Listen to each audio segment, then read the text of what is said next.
Tuna fishing ను ప్రోత్సహిస్తూ deep sea vessels అందించుటపై జాతీయ సహకార అభివృద్ధి సంస్థ ఎన్సీడీసీ, ఆంధ్రప్రదేశ్ రాష్ట్ర మత్స్యకారుల సహకార సంఘాల సమాఖ్య ఆఫ్కాబ్ వారి ఆర్థిక సహకారంతో మత్స్యకార సహకార సంఘాలకు కంఘాలకు గురువారం కలెక్టరేట్ విధాన గౌతమి సమావేశ హాలులో వర్క్షాప్ నిర్వహించారు.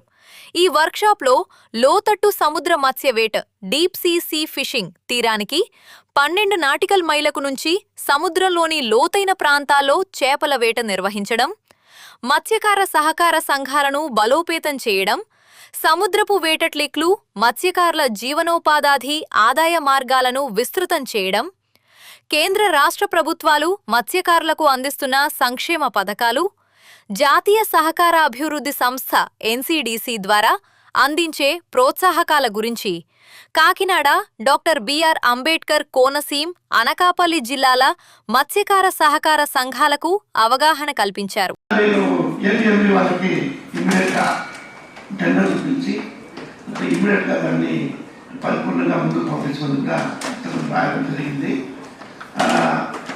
దీంట్లో ఈ మాడర్నైజేషన్ ఫిషింగ్ హార్బర్ మిషన్లో మన కృష్ణరావు గారు, మన లోకల్ ఎమ్మెల్యే గారు, ఎంపీ గారు అందరూ, మన ముఖ్యంగా మన రంగారావు గారు అందరూ మార్చి 31వ తేదీ నాడు 2 రోజుల ముందు ఎంత ఇబ్బంది పడ్డామంటే వీళ్ళకి విపరీతమైన టెన్షన్ పెట్టి అప్పటికప్పుడు డిపిఆర్ తయారు చేసి బెంగళూరుకు పంపించి మా సిబ్బందిని అప్పటికప్పుడు చేసి గవర్నమెంట్ ఆఫ్ ఇండియాకి అప్పుడు పంపిస్తే మళ్ళీ అక్కడ ఎన్ఎఫ్డిలో ఒక ఆఫీసర్ అడ్డం పెట్టడానికి ప్రయత్నం చేస్తే వీడియో కాన్ఫరెన్స్లోనే బాగా గట్టిగా తగులుకొని దాన్ని క్లియర్ చేశాము.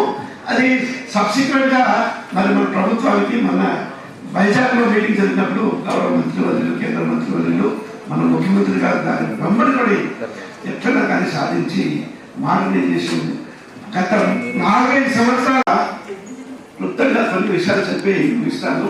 మళ్ళీ అవసరాన్ని బట్టి మీతో ఇంపాక్ట్ అవుతుంటాను మధ్య మధ్యలో. ఎందుకంటే కలెక్టర్ గారికి ఎన్నో పనులు, అందులో 54-63 శాఖల్లో మత్స్యశాఖ కూడా ఉంది. కాకపోతే మనకు ఇక్కడ కాకినాడలో మత్స్యశాఖ చాలా ప్రధానమైనటువంటి శాఖ.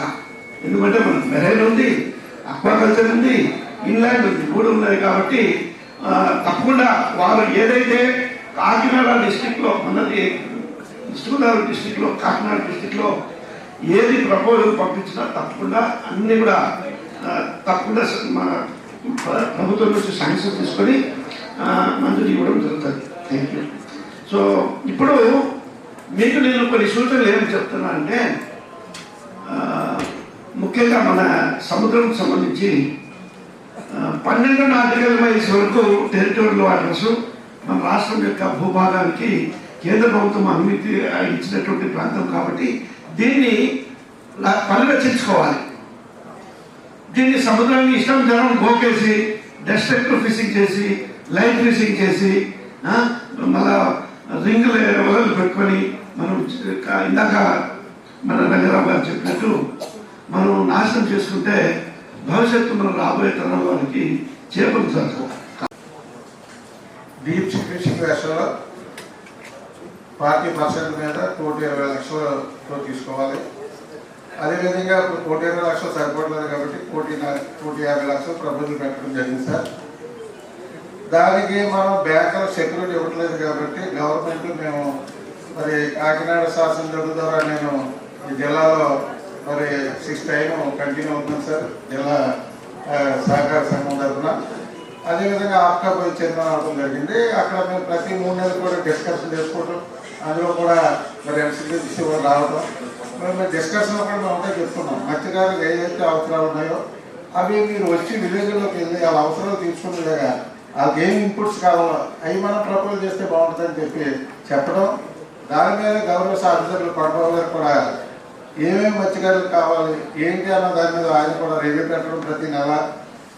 దానికి అనుగుణంగానే ఈరోజు ఎన్సీడీసీ వారు కూడా ఏదైతే 25 లక్షలు నుండి 50 లక్షలు 80 లక్షలు ఈ మత్స్యకారు సామాన్య మత్స్యకారులు కూడా అందుబాటులో ఉండే విధంగా ఈ స్కీమ్ తయారు చేసినట్టు అందరికి ఉపయోగకరంగా ఉంటుందని చెప్పేసి చెప్పడం జరిగింది. అదే సాధిస్తున్నాము. అది మనం ఇంప్రూవ్ చేసుకోవాలి.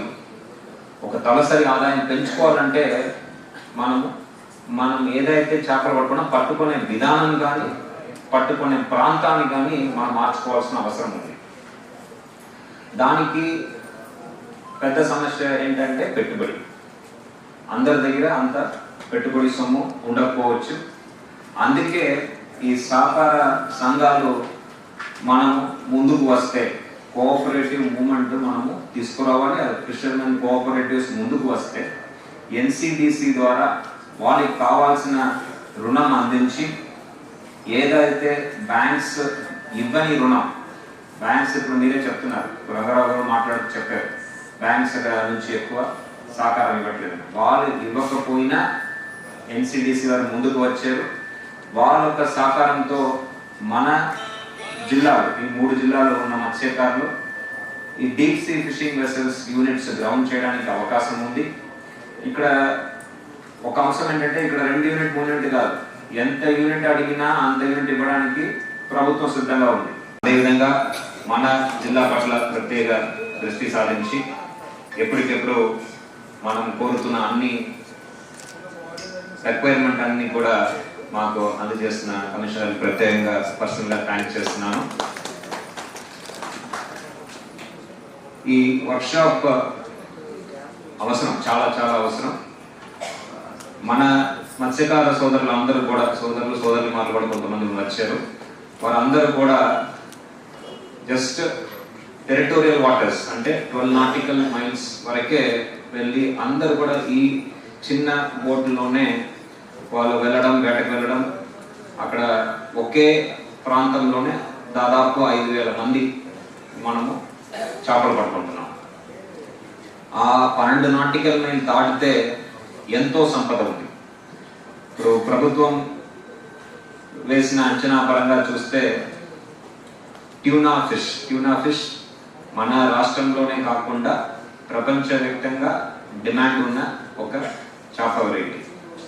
అది దాదాపు 2 లక్షల నుంచి 2.5 లక్షల టన్ను మనం పట్టుకోవడానికి అవకాశం ఉంది. మనం ప్రస్తుతం ఎంత పట్టుకుంటున్నామంటే కేవలం 30,000 టన్నులే మనము ట్యూనా ఫిష్ మనము ప్రస్తుతం హార్వెస్ట్ చేస్తాం. సో మనకి దాదాపు 7 నుంచి 8 ఏళ్ళు ఎక్కువ సంపద పొందే అవకాశం ఉంది. ఎప్పుడు మనం ఈ 12 నాటికల్ మైల్ దాటి డీప్ సీ ఫిషింగ్ వెళ్ళేటప్పుడు ఆ అవకాశం మనకి లభిస్తుంది.